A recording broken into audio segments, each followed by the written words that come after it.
लोकसभा अध्यक्ष जी।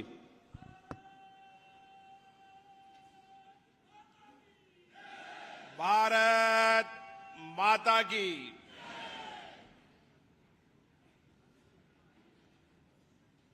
यहां पधारे सभी मान्य अतिथियों को दिवाली की हार्दिक शुभकामनाएं, बधाई।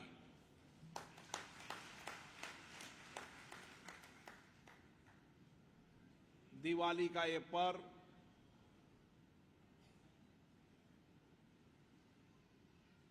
उत्सव का पर्व है और गणेश चतुर्थी की स्थापना से लेकर भगवान राम के अयोध्या तक के राज तिलक तक ये सारा समय भारत में उत्सव त्योहारों का समय है। प्रभु राम के जीवन, उनके आदर्श हम सबके लिए प्रेरणा है और भगवान राम की कृपा बनी रहे,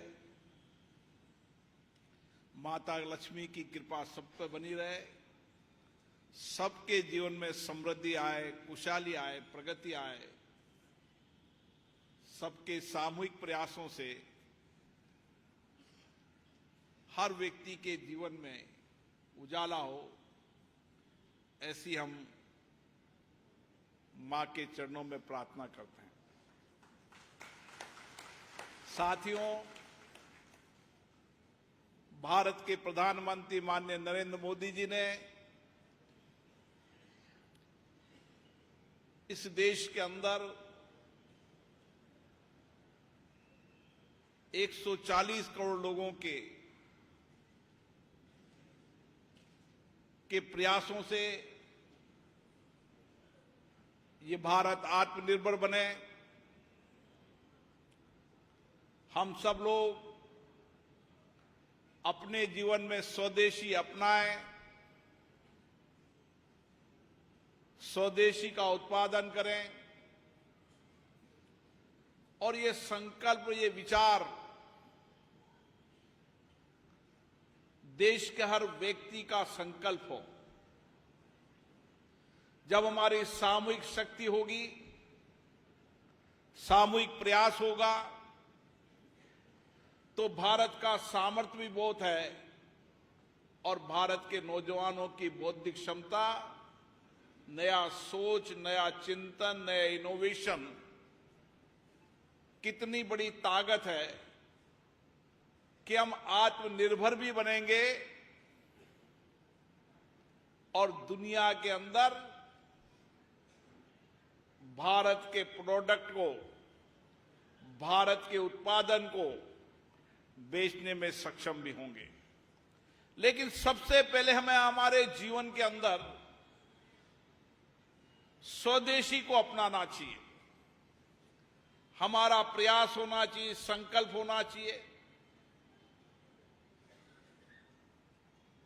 कि हम स्वदेशी को अपनाएं। इस धरती पे बने हुए हमारे मजदूर, हमारे श्रमिक के पसीनों से उत्पादित वस्तुओं को उपयोग में लें, ये एक जन आंदोलन बनना चाहिए। जब आजादी का आंदोलन अंतिम पड़ाव पे था, तब महात्मा गांधी जी ने स्वदेशी का अभियान दिया था। आज दुनिया जब प्रतिस्पर्धा के युग के अंदर है और उस प्रतिस्पर्धा के युग के अंदर सबसे बड़ी ताकत हमारी है, सबसे बड़ी जनसंख्या हमारी है, कौशल कुशलता हमारी है, नौजवान की जनसंख्या ताकत हमारे पास है। तो उस समय हमें और कड़ी मेहनत कर कर और कठिन परिश्रम कर कर भारत को आत्मनिर्भर भी बनाना है और भारत को विकसित भी बनाना है। और ये विचार हर व्यक्ति के कार्य योजना में होना चाहिए। ये काम, ये व्यवहार हर व्यक्ति के जीवन की कार्य संस्कृति में होना चाहिए। मुझे आशा है जब जब भी भारत के नौजवानों ने, भारत के किसानों ने, भारत के मजदूरों ने, भारत के व्यापारियों ने, भारत के बुद्धिजीवियों ने, विचारों ने, चिंतकों ने जब जब भी देश के अंदर आगाज किया, उस समय भारत का परिवर्तन का दौर आया है। और आज समय यही है कि भारत के अंदर परिवर्तन का दौर भी होना चाहिए और हम सबके प्रयासों से एक मजबूत, एक निर्णायक और एक आत्मनिर्भर और विकसित भारत का सपना भी हमारे कार्यकाल में पूरा होना चाहिए। और इसीलिए हम सबको अलग अलग प्रयास करने होंगे। कोटा बूंदी संसदीय क्षेत्र जो हमारा परिवार है, हम सबकी जिम्मेदारी बनती है कि हम हमारे क्षेत्र के गांव का, ढानी का, शहर का या किस तरीके से आर्थिक आधार को मजबूत करें। हम सामाजिक और आर्थिक बदलाव के लिए हमारा चिंतन भी होना चाहिए और हमारा कार्य भी होना चाहिए। और मुझे खुशी है कि हम जिस जगह रहते हैं वो देश के अंदर विकसित होने वाला सबसे बड़ा अवसर वाला इलाका है। और इसीलिए संभावनाएं बहुत है। आवश्यकता है हमारे एंटरप्रेन्योरशिप को जगाने की, आवश्यकता है देश के अंदर व्यापक संपर्क अभियान के माध्यम से कोटा की विशेषताएं, वहां के उपलब्ध संसाधनों की देश भर के लोगों को बताने की। आज हमें खुशी है कि कोटा जिस जगह पर है, आज रोड कनेक्टिविटी के अंदर अगर सबसे ज्यादा देश के अंदर रोड कनेक्टिविटी केस जुड़ा हुआ है तो हमारा इलाका है। जब हम इकोनॉमी के आधार की बात करते हैं तो इकोनॉमी के 3 स्तंभ होते हैं। इंडस्ट्री होती है, पर्यटन होता है, सर्विस सेक्टर होता है, एजुकेशन होता है, मेडिकल टूरिज्म होता है। और उसके लिए जो संभावनाएं हैं उसके अंदर रोड कनेक्टिविटी के अंदर चाहे दिल्ली बंबई का कॉरिडोर हो, चाहे पोरबंदर से लेकर सिलचर तक का कॉरिडोर हो, सारे देश के प्रमुख राज्यों से जुड़ने की कनेक्टिविटी का अगर सबसे बड़ा क्षेत्र है तो कोटा है। और सबसे बड़ी ताकत हमारी चंबल मां है। देश के अंदर गिने चुने क्षेत्र होंगे जहां 365 दिन 24 घंटे इतनी गहरी कोई नदी होगी। किसी भी विकास के अंदर पानी की उपलब्धता हमेशा रही है। पुरानी हमारी सभ्यता, संस्कृति जो भी विकास हुई है वह नदी के किनारे हुई है। आप अगर इतिहास को पढ़ो तो आपको लगेगा कि जो जो सभ्यताएं डेवलप हुई है वह नदी के आसपास ही डेवलप हुई है। और इसीलिए चंबल नदी हमारे लिए वरदान है। चाहे रोड कनेक्टिविटी हो, चाहे पीने का पानी हो, चाहे रेल कनेक्टिविटी हो। आज रेल कनेक्टिविटी के अंदर दिल्ली, बॉम्बे से लेकर तमाम क्षेत्रों के अंदर जितनी रेल कनेक्टिविटी के है, उतना रेल कनेक्टिविटी कहीं नहीं है। और इसलिए रेल कनेक्टिविटी के साथ आने वाले समय के अंदर कोटा के रेलवे स्टेशन, कोटा का न्यू रेलवे स्टेशन, उसमें 350 करोड़ की लागत से आने वाले जून के अंदर दोनों रेलवे स्टेशन विश्व स्तरीय भी होंगे, जो यात्रियों की सुविधाओं के लिए भी बेहतर होंगे और आने वाले समय के अंदर माल भाड़ा के लिए भी, चाहे बूंदी हो चाहे कोटा हो, सबसे महत्वपूर्ण गंतव्य स्थल होंगे। और इसीलिए रेल कनेक्टिविटी सबसे बड़ी आजकल समृद्धि के अंदर, विकास के अंदर एयर कनेक्टिविटी भी सबसे महत्वपूर्ण है। और कोटा के लोगों की बरसों पुरानी मांग थी कि कोटा में एयरपोर्ट होना चाहिए।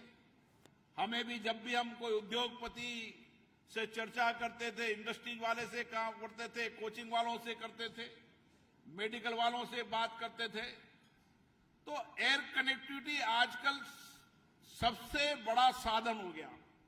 तो सब पूछते कि हवाई अड्डा है क्या, फ्लाइट चलती है क्या? ये सवाल जितने भी इंडस्ट्री सेक्टर के लोगों को मैं बुलाने के लिए चर्चा करने लगा, तो सबसे पहले एक ही सवाल पूछते थे और मुझे निराश होना पड़ता था कि छोटा एयरपोर्ट उतरता है, अभी टाइम लगेगा।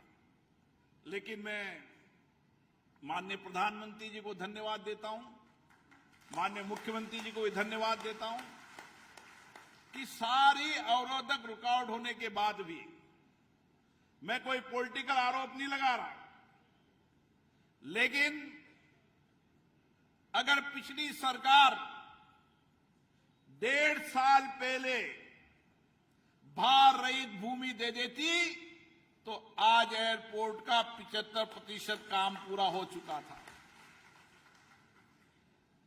लेकिन जैसे ही राज्य में भारतीय जनता पार्टी की सरकार आई, दिल्ली में सरकार थी, हमने सारी रुकावट बाधाओं को दूर किया और सारी टेंडर प्रक्रिया वो कर वर्क आदेश जारी होने के बाद उसका प्रारंभिक काम शुरू हो चुका है। विधिवत रूप से भी बहुत शीघ्र ही उसके काम को शुरू कर देंगे और 2 वर्ष के अंदर हम एयर कनेक्टिविटी के रूप में भी देश के अलग अलग राज्यों से जुड़ जाएंगे। मुझे जितने भी इंडिगो से लेकर जितने भी ऑपरेटर हैं, उनको भी कोटा से बहुत बड़ी संभावनाएं लग रही है। और मैं आपको आज बता रहा हूं कि एयर कनेक्टिविटी से हमारे इंडस्ट्रीज के, हमारे पर्यटन के, हमारे मेडिकल के, हमारे एजुकेशन के क्षेत्र को नई ऊंचाई मिलेगी, नई रफ्तार मिलेगी। क्योंकि हमें आज पर्यटन के क्षेत्र के अंदर हम कह सकते हैं कि देश के अंदर पर्यटकों को, देशी विदेशी पर्यटकों को आकर्षित करने की अगर सबसे बड़ा स्थान है तो हाड़ौती क्षेत्र है। जब एयर कनेक्टिविटी हो जाएगी तो अगर सवाई माधोपुर के रणथंभौर में भी किसी को जाना होगा तो उसके लिए कोटा का एयरपोर्ट सबसे नजदीक पड़ेगा। आने वाले समय के अंदर हमारा मुकुंदा नेशनल पार्क, हमारा रामगढ़ नेशनल पार्क, वहां पर अभी 5 बाघ हैं। आने वाले समय के अंदर महाराष्ट्र और मध्य प्रदेश से इसी दिसंबर के अंदर और टाइगर आने के बाद हमारा ये क्षेत्र भी सबसे विकसित होगा। मैं आप लोगों से आग्रह करता हूं कि आप चाहे मुकुंदरा का हो, चाहे रामगढ़ का हो, उस जंगल को आप देखो।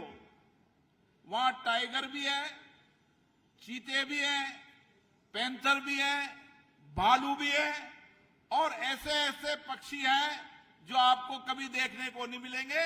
इसीलिए हमें हमारे इलाके की अगर मार्केटिंग करनी है तो हम सब लोग परिवार सहित रामगढ़ और मुकंदरा के अंदर और रामगढ़ के साथ हमारा बूंदी और कोटा के अभयारण्य के अंदर जरूर जाएं। मुझे याद है कुछ तकलीफ होती है दूर जाने के लिए, और इसीलिए आने वाले समय के अंदर 6 महीने में दौलतपुरा से भी इसका रास्ता खोल देंगे तो आंवली रोजड़ी के बाद लोगों को आवागमन की सुविधा और हो जाएगी।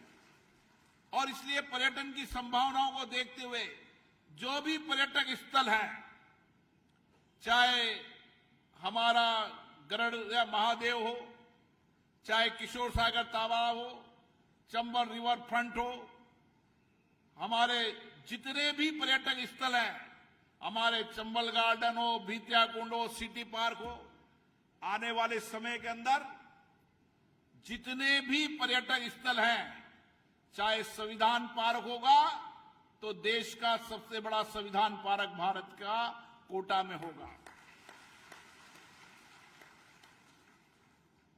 हमारे संदीप शर्मा जी हमेशा वैदिक रूप से पंडित जी है, मंत्र जंत्र करते रहते हैं। उन्होंने कहा कि हमारा भी पार्क होना चाहिए, तो वह भी पार्क बनेगा। भगवान परशुराम जी की मूर्ति भी वहां लगेगी। ऋषि मुनियों के सानिध्य तपस्या का संदेश सबके जीवन के अंदर परिवर्तन लाए, वो संदेश भी वहां लगेगा। और हमारे जो भाई हैं जो कुछ न कुछ शारीरिक रूप से कमजोर हैं, और उसके लिए भी आने वाले समय में पार्क बनेगा। वो शायद नागपुर के बाद कोटा में दूसरा पार्क बनेगा, जहां पर उनके सारे एक्सरसाइज के लेकर उन सब के जीवन के अंदर लिखना पढ़ने से लेकर जो भी आवश्यकता होगी वो भी 20 करोड़ का पार्क बनेगा। इसलिए ये हम दृष्टिकोण इसलिए दे रहे हैं कि हमारे पास रोड कनेक्टिविटी है, एयर कनेक्टिविटी है, रेल कनेक्टिविटी है, पानी है, बिजली है, हमारे पास कोई कमी नहीं है। आने वाले समय के अंदर इंडस्ट्री क्षेत्र के विस्तार को लेकर चाहे स्टोन पार्क हो, चाहे खिलौनों के लिए अलग से मार्ट हो, और नए इंडस्ट्रीज एरिया को भी करीबन 2000 बीघा का हम नया रिको का इलाका भी बना रहे हैं, ताकि आने वाले समय के अंदर जो कोई भी इंडस्ट्रीज वाला आए वहां पर आकर अपनी इंडस्ट्री खोल सकते हैं। लोग कहते हैं कि भाई साहब इंडस्ट्रीज का क्या होगा। आपको बता दूं मैं, आने वाले समय के अंदर कोटा ही सबसे बड़ा इंडस्ट्रीज का बनेगा। आज भी कोटा से 30 किलोमीटर दूर तालेड़ा के अंदर एक ही तहसील के अंदर 9 एथेनॉल प्लांट है। आने वाले समय के अंदर चंबल फर्टिलाइजर के अंदर 2000 करोड़ रुपए का नाइट्रोजन का प्लांट इस दिसंबर में शुरू हो जाएगा। चंबल फर्टिलाइजर के अंदर ही एक फर्टिलाइजर का प्लांट, मुझे आशा है आने वाले समय के अंदर कोटा में जितना भी फर्टिलाइजर का उत्पादन होता है उससे दुगना उत्पादन इसी कोटा की धरती पर होगा। आने वाले समय के अंदर डिफेंस सेक्टर के अंदर भी हमारे श्री राम रेंज के अंदर डिफेंस सेक्टर के उन चीजों को जो देश की रक्षा के लिए आवश्यक है उसका उत्पादन भी यहां पर होने वाला है। हमारे यहां बहुत संभावना है, लेकिन हमें और प्रयास करना है। हमें इंडस्ट्री सेक्टर में प्रयास करना है। पर्यटन के क्षेत्र में हमारे अशोक माहेश्वरी जी बैठे हैं, कल्पना देवी जी के बेटे महाराज कुमार जयदीप जी हैं। दिल्ली के अंदर इन्होंने देश भर के टूरिस्ट ट्रेवल्स एजेंटों को बुलाया और हमने उनको पार्लियामेंट में बुलाया, उनको चर्चा की और कोटा का हमने एक झलक दिखाई कि कोटा बूंदी के अंदर पर्यटन की कितनी बड़ी संभावना है। आने वाले समय के अंदर जनवरी के अंदर देश और दुनिया का बड़ा ट्रेवल्स यहाँ आएगा, ताकि आने वाले समय में देशी विदेशी पर्यटकों को हम और आकर्षित कर सकें। ऐसे हमें छोटे छोटे प्रयास करने पड़ेंगे।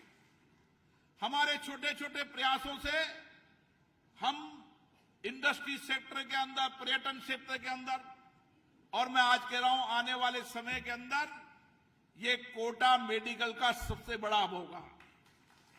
और इसके लिए जहां पर सरकारी मेडिकल की सुविधाएं पूरी होगी, तमाम सुपर स्पेशलिटी सेवाएं एक छत के नीचे यहां मिलेगी। जो देश के किसी भी कोने में होगी वह हमारे सरकारी अस्पताल के अंदर भी होगी, और निजी रूप से भी 200 करोड़ की लागत से एक निजी संस्थान CSR के अंदर देश का सबसे बढ़िया और सुपर स्पेशलिस्ट कैंसर हॉस्पिटल भी कोटा में खुलेगा। आने वाले समय के अंदर और मेडिकल कॉलेज के लिए जमीनें आवंटन हो चुकी है। मेडिकल कॉलेज हो, कैंसर हॉस्पिटल हो और सुपर स्पेशलिस्ट सेवाओं का आने वाले समय के अंदर बच्चों के निःशुल्क इलाज के लिए, जो बच्चा बचपन से ही जिसके दिल में छेद होता है और उसका ऑपरेशन करने के धन नहीं होता, तो ऐसे लोग मिल जाते हैं। बेंगलोर के एक संत महाराज आए, उन्होंने कहा कि मैं इतनी बड़ी यूनिवर्सिटी चलाता हूं, मेरे इतने हॉस्पिटल चलाता हूं, मेरे इतने चलाता हूं, तो मैंने महाराज जी एक कोटा में भी दान दे दो। तो उन्होंने कहा कि मैं दान तो दे दूंगा, लेकिन मैं निःशुल्क हॉस्पिटल चलाऊंगा, निःशुल्क चला दो। तो निःशुल्क हॉस्पिटल भी सभी बच्चों के, मैं आपसे आह्वान करना चाहता हूं, आपके आस पड़ोस में जहां भी आप देखो, अगर बच्चे के दिल में छेद हो और धन का अभाव हो, तो उसका इलाज अभी दिल्ली में निःशुल्क होगा और आने वाले 3 साल बाद हम कोटा के अंदर निःशुल्क करेंगे। हमारा लक्ष्य है कि दूर दराज के गांव में बैठा व्यक्ति भी स्वस्थ रहे, और इसीलिए स्वास्थ्य और शिक्षा प्राथमिकता होती है। रोड कनेक्टिविटी विकास के द्वार खोलती है, और इसीलिए जहां हाईवे की रोड कनेक्टिविटी है, हर गांव के अंदर भी 1000 करोड़ रुपए से सारी रोड कनेक्टिविटी को बेहतर करने का काम कर रहे हैं। ये इलाका कृषि उत्पादन का सबसे बड़ा इलाका है। हमने जब यहां चुनाव लड़ा था, लोगों से कहा था हर खेत में पानी और हर घर में नल। आज मैं विश्वास के साथ कह रहा हूं, जो इलाका अभी तक असंचित था, आने वाले 3 साल में चाहे ERCP हो, चाहे अन्य योजना हो, 100% कोटा बूंदी संसदीय क्षेत्र को हम सिंचित करेंगे। आने वाले समय के अंदर 100% घरों पर नल लगाकर हर घर नल, जो माननीय प्रधानमंत्री जी ने 15 अगस्त से आह्वान किया था, उसको करने का काम करेंगे। हमारा लक्ष्य जहां इंफ्रास्ट्रक्चर के साथ लोगों को आम सुविधाएं देने का काम है, वहां पर इकोनॉमी की ग्रोथ पर भी हमारा विशेष ध्यान है, क्योंकि इकोनॉमी की ग्रोथ होगी जब ही आत्मनिर्भर भारत बनेगा। और इसलिए मुझे खुशी है, हमारी महिलाएं स्वदेशी उत्पादन भी कर रही है और स्वदेशी खरीद रही भी है। और हमारे ये मेले, जब मैं कोटा दशहरे मेले में गया तो मैंने देखा कि कई लोग एक दशहरे के अंदर 4 से 5 लाख रुपए कमा लेते हैं, और कई लोग तो मुझे ऐसे मिले जो एक दशहरे के अंदर ही साल भर की आमदनी कर लेते हैं। एक व्यक्ति अगर छोटा आदमी काम करने जाता है तो 15 से 20 हजार रुपए तनख्वाह मिलती है, और 20 हजार रुपए तनख्वाह मिलती है तो मतलब 2,40,000 रुपया साल का कमाता है। और एक मेले में वो दुकान लगा के मैंने ये पूछा तो एक मेले के अंदर वो 4 से 5 लाख रुपए कमा लेता है। ये आत्मनिर्भर, ये स्वदेशी है, ये हमारे मेले की ताकत है। एक चाय वाला मुझे मिला जो पाली से आया था, जो चाय बेचता था 18,000 रुपए की रोज गल्ला करता था, 10,000 रुपए रोज कमाता था। एक मेले के अंदर ही 4.5 लाख रुपए कमा के जाता है। केवल 3 मेले करता है, एक पुष्कर का मेला करता है, एक कोटा का मेला करता है और पूरे साल भर का खर्चा निकाल लेता है। इसलिए आमदनी करने वाला, कमाने वाला व्यक्ति तो कुछ भी कर लेता है। छोटा मोटा कोई पापड़ बेच लेता है, कोई मेले के अंदर कुछ चीज बेच लेता है, लेकिन वह 4-5 लाख रुपए एक मेले से कमा लेता है। इसलिए मेले भी स्वदेशी होने चाहिए। इसलिए आने वाले समय में हमारे महिलाओं को उसकी मार्केटिंग मिले, इसलिए देश के जितने भी बड़े प्लेटफॉर्म हैं, उन प्लेटफॉर्मों पर हमारी महिलाओं का स्वदेशी का बनाया उत्पादन निःशुल्क मार्केटिंग वह करेंगे, उनसे कोई चार्ज नहीं लेंगे, ताकि देश और दुनिया में यहां का बनाया उत्पादन कर सके। मैं आपको विश्वास दिलाता हूं, मेरे घर के पास एक महिला रहती है जो कोटा डोरिया की दुनिया के अंदर साड़ी बेचकर 1 वर्ष के अंदर 2 करोड़ रुपया कमाती। कितना? 2 करोड़ रुपया ऑनलाइन। आप देखें कि लोग ऑनलाइन किस तरीके से कोटा डोरिया को की पहुंच दुनिया के अंदर है। आप चले जाएं सैंडस्टोन, कोटा स्टोन। आज कोटा स्टोन केवल भारत में नहीं, दुनिया के कई देशों के अंदर मैंने कोटा स्टोन का पत्थर देखा है। लेकिन हम कोटा स्टोन का पत्थर नहीं लगाते। हम अगर लाल पत्थर लगाते हैं तो सैंडस्टोन कोटा का नहीं लगाते। और इसलिए मैंने कहा केडीए को, पीडब्ल्यूडी को, रेलवे को, जो भी कोटा के अंदर निर्माण होगा उसमें कोटा का सैंडस्टोन भी होगा, कोटा का स्टोन भी होगा। ये हमारी ताकत है जी। आज कोटा का सैंडस्टोन दुनिया के अंदर जाता है, एक्सपोर्ट क्वालिटी का सैंडस्टोन है, कोटा स्टोन है।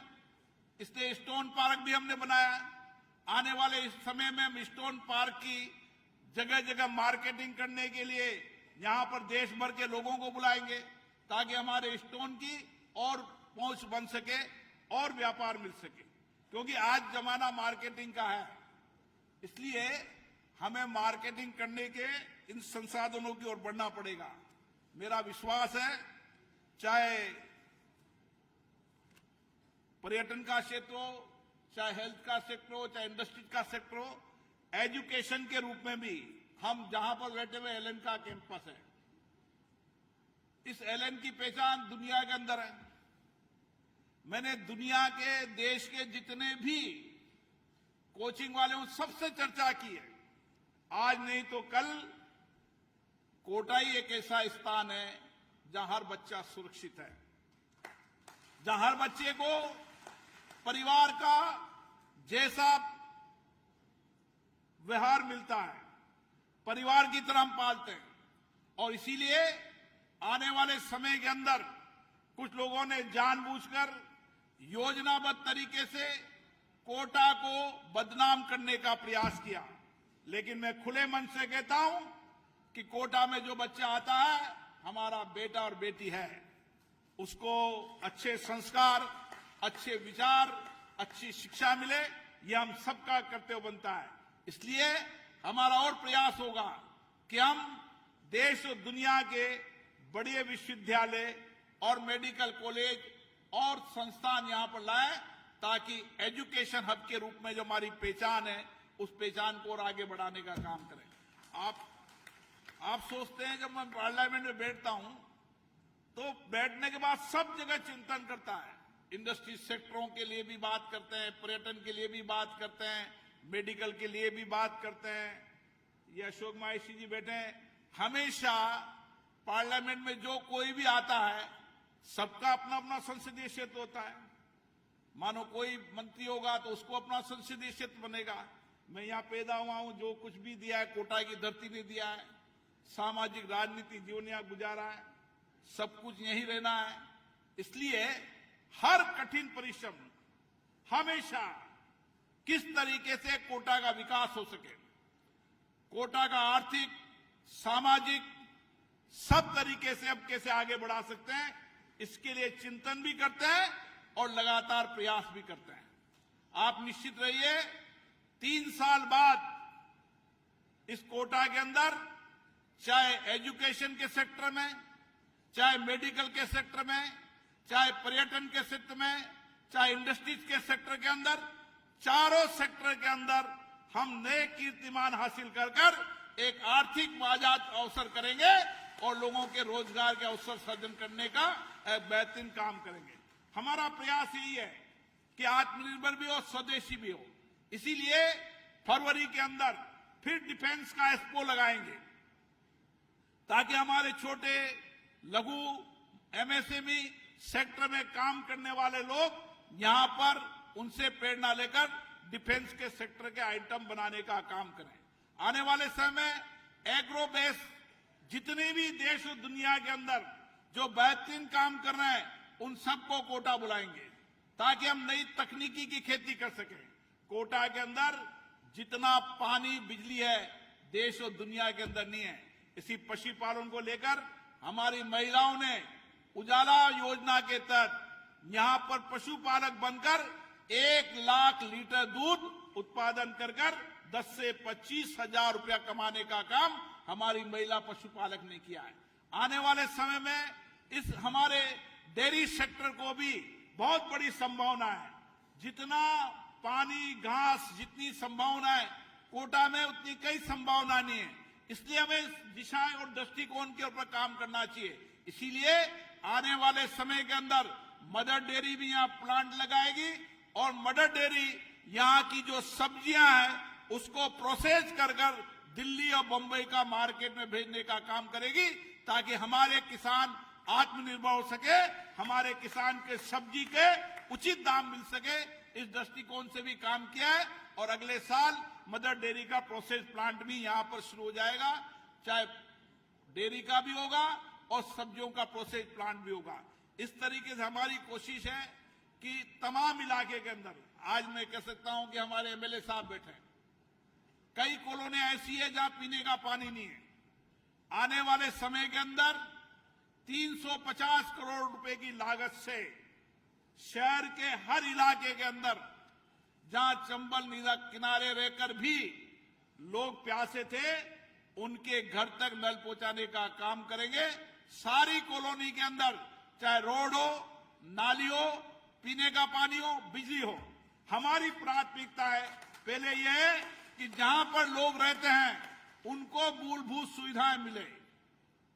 उन मूलभूत सुविधाओं के बाद अगर धन बचता है उसके बाद विकास के पैसे को रंग रोगन में लगाएंगे। पहले लोगों को मूलभूत सुविधाएं मिले, ये हमारा लक्ष्य है और इसी दृष्टिकोण से काम कर रहे हैं। इसलिए आने वाले समय के अंदर सारे इलाके के अंदर जितनी भी कॉलोनी बसी हुई है, मुझे याद है कि केडे ने कॉलोनी काट दी, रोड नहीं, पीने का पानी नहीं, लोग प्लॉट लेकर ठगे महसूस कर रहे हैं। लेकिन हमने कहा 1 साल के अंदर जहां जहां भी केडीए ने कॉलोनी काटी है उसकी विशिष्टता रहनी चाहिए। वहां पीने का पानी भी होना चाहिए, रोड भी होना चाहिए, नाली भी होना चाहिए ताकि लोग आबादी का विस्तार कर सके। कोटा क्योंकि आबादी के विस्तार की संभावना है। आज दूर दराज के गांव से आने वाला हर व्यक्ति अपने बेटे बेटियों को कोटा पढ़ाता है और इसलिए बेटे बेटियों को कोटा पढ़ाता है, उसका सपना होता है मेरा अपना घर होना चाहिए। और इसीलिए 10,000 मकान, पहले चरण में 10,000 मकान सस्ती दर पर, जिसमें 2.5 लाख रुपया प्रधानमंत्री आवास का मिलेगा ताकि 2.5 लाख रुपया और मिलाकर उसको मकान का सपना पूरा हो सके। उस दृष्टिकोण से भी ये काम कर रहे हैं। गरीब फुटपाथ पर रहता है, कच्ची बस्ती में रहता है। हमारा लक्ष्य है कि इस 3 साल के अंदर कोई भी व्यक्ति स्लम के अंदर कच्ची बस्ती में नहीं रहेगा। कोटा को हम कच्ची बस्ती मुक्त शहर बनाएंगे और उसके घर पे पक्की छत होगी। ये हमारा संकल्प है और इस दिशा की ओर काम कर रहे हैं। मेरा आप लोगों से इतना आह्वान है, हम सबके अपने अपने दूर दराज तक संबंध है। हमारी कोशिश एक ही होना चाहिए कि हम किस तरीके से कोटा के अंदर इंडस्ट्री, पर्यटन, मेडिकल, एजुकेशन के अंदर हमें भी एंटरप्रेन्योरशिप करना चाहिए। जो भी आवश्यकता होगी, चाहे राज्य के अंदर चाहे केंद्र के अंदर, हमें सारी संभावनाओं पर काम करना है। इस कोटा बूंदी संसदीय क्षेत्र को हर क्षेत्र में सबसे आगे बढ़ाना है। सफाई के मामले में, स्वच्छता के मामले हो तो कोटा सबसे आगे रहे। मुझे दुख होता है हम अपने जीवन में अगर स्वच्छता नहीं रखेंगे तो हम दूसरे से स्वच्छ रखने नहीं करेंगे। इसलिए अपने जीवन के अंदर प्रयास करें कि मेरे प्रयासों से गंदगी नहीं होना चाहिए। अभी कार्यक्रम में मैं देखता हूं, कोई कार्यक्रम होता है, आदमी पानी पीता है, गिलास में फेंक देता है, आइसक्रीम फेंकता है। मैं जुलूस में देखता हूं, जब निकलता हूं तो पीछे कचरा ही कचरा मुझे नजर आता है। क्यों नहीं हम हमारे जीवन के व्यवहार आचरण को परिवर्तन करें? क्यों नहीं कोई लोग के इंदौर स्वच्छ है, क्यों नहीं कोटा स्वच्छ रहे? क्यों नहीं हो?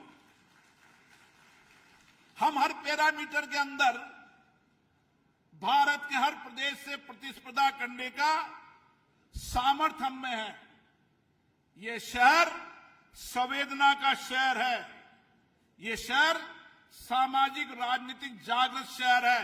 मैं देश और दुनिया के अंदर घूमता हूं, मैं आज कह सकता हूं जितनी राजनीतिक और सामाजिक और संवेदना का सजग हमारा शहर है, दुनिया में ऐसा कोई नहीं है।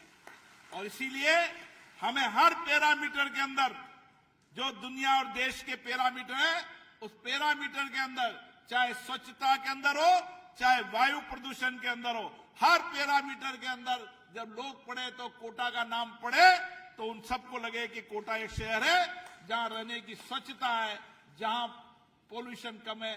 ये सब हम सबके प्रयासों से होगा। ये व्यक्ति के प्रयासों के बिना सरकारी सिस्टम से सुधार नहीं हो सकता। इसलिए पर्यावरण के अनुकूल जीवन शैली जीना, और जिस पटेल राष्ट्रपिता महात्मा गांधी जी ने स्वच्छता को जीवन का अपना संदेश बनाया था, हमारी कार्य संस्कृति में स्वच्छता होना चाहिए।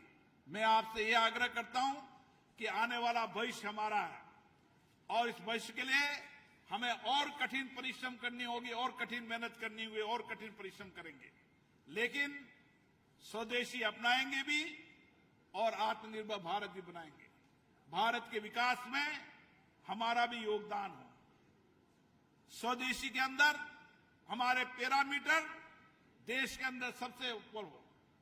हमारे जीवन में, हमारी कार्य प्रणाली में, व्यवहार में, आचरण में हम स्वदेशी अपनाएं, स्वदेशी का उत्पादन करें, यह हमारा संकल्प होना चाहिए। इसीलिए भारत के प्रधानमंत्री जी ने देश के 140 करोड़ लोगों का आह्वान किया है, स्वदेशी अपनाएं भी सही, स्वदेशी उत्पादन भी करें, और विकसित बना भारत बनाने में हमारा सामूहिक संकल्प भी हो। और मुझे आशा है हम सब सामूहिकता से काम कर कर विकसित भारत के सपनों को पूरा करने में हमारा सबसे बड़ा योगदान हो। और इसीलिए हम सब कैसे प्रयास कर सकते हैं? आपके कोई अमूल्य सुझाव, विचार, जो आप सोचते हैं, आपको लगता है, उसको समय समय में अवगत कराते हैं। हम सामाजिक राजनीति कार्य करता है, हमारा सोच चिंतन एक दिशा में हो सकता है, लेकिन आपका सोच और दृष्टिकोण बहुत चिंतन है। इसलिए आपको जो भी लगता है कि इस दृष्टि से दिशा के अंदर काम करना है, हम आपके सेवक हैं, आपकी सेवा के लिए आए। आपने हमें विधायक बनाया, सांसद बनाया, लोकसभा का स्पीकर बनाया, इसलिए और बड़ी जिम्मेदारी हमारी है। अगर इस समय जब राज्य और केंद्र में सरकार है और आपका सांसद स्पीकर है, अगर उस समय बदलाव नहीं होगा तो इससे अच्छा समय नहीं हो सकता। इसलिए मेरा आप लोगों से आह्वान है, आपके हर चिंतन में एक चिट्ठी पहुंचना चाहिए। आपको लगना चाहिए ये ठीक होना चाहिए, हमारी दिशा ठीक नहीं है, हमारा दृष्टिकोण ठीक नहीं है, चिंतन ठीक नहीं है, तो हमारे दृष्टिकोण और चिंतन को भी आपका आशीर्वाद मिलता रहे। आपका आशीर्वाद मिले, आपका स्नेह मिले। हम इस शहर को देश और दुनिया का सबसे बढ़िया शहर बनाना चाहते हैं। हर व्यक्ति को प्रतिस्पर्धा करना चाहिए। मैं संसद में भी ये कहता हूं, जो कुछ भी अन्य सांसदों से, जो कुछ भी उनके कार्यक्षेत्र में होता है, उनको सीखने की कोशिश करता हूं, और कैसे उनसे सीखे हुए काम को हम कर सकते हैं, हमारी परिस्थितियों के अनुसार उसको करने का प्रयास करते हैं। इसलिए दिवाली के पर्व पर हमारा सबका प्रयास होना चाहिए। हमारी आंखें जब भी देखे, जब हर चेहरे पर खुशी देखे, हर अंधेरे में व्यक्ति बैठा हो, उसको भी उजाला करने का हमारा प्रयास हो। और हम सब अगर सामूहिकता से प्रयास करेंगे तो मेरा विश्वास है हर घर में उजाला भी होगा और हर चेहरे पे खुशी भी होगी। और हमारा सतत अनवरत जब तक हम काम करते रहेंगे, जब तक एक व्यक्ति भी अंधेरे में बैठा है, हमारा काम इसी तरीके से चलता रहेगा। हम हर घर में उजाला, हर घर में खुशी उल्लास लाने का काम करें और हम सब सामूहिकता से काम करें। आप सबको बहुत बहुत धन्यवाद। जय हिंद।